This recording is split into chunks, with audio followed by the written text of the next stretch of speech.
Thank you so much, Senator. Good morning, everyone.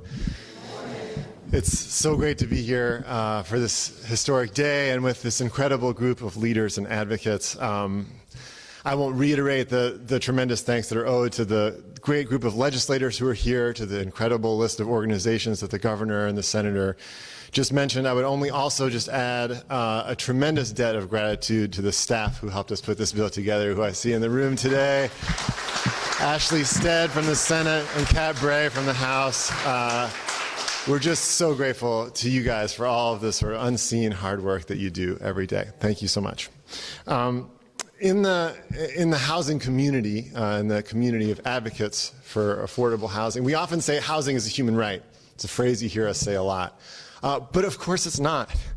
I think we don't really mean it when we say it. What we mean is we wish housing were a human right, or if we lived in any kind of fair and decent society, housing would be a guaranteed human right. But of course, in the United States, here in Illinois, housing is a commodity.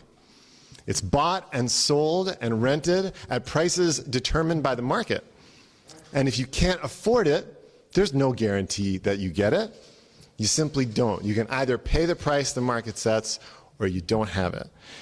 And the trouble with treating housing like a commodity instead of like a right is that it's fundamental to so many of the other rights that we believe people ought to be entitled to. Without stable housing, you can't have stable education if you're moving from school to school every 6 months because your folks can't afford their home.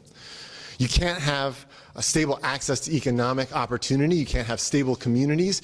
You can't even have stable health care. As Leader Ramirez, one of the great housing champions in the legislature, says all the time, how could people shelter at home during COVID if they don't have a home, if they don't have shelter?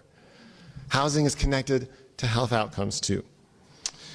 So there's no excuse in 2021 for people in the state of Illinois to be living under viaducts, to be living out of their cars, to be living out of a duffel bag. There's no excuse. And it's no secret what the answer is either.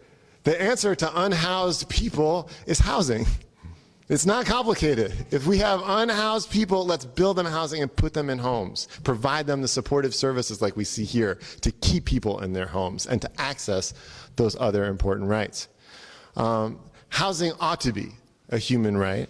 And what we said with this bill today, the legislation that you see before you today that we're signing, is an incredibly important step toward making sure that everyone in Illinois can be housed. What we're saying is that yes, housing may be a commodity, but it's time for government to step in and make sure that the prices of that commodity are within reach for every family who needs it.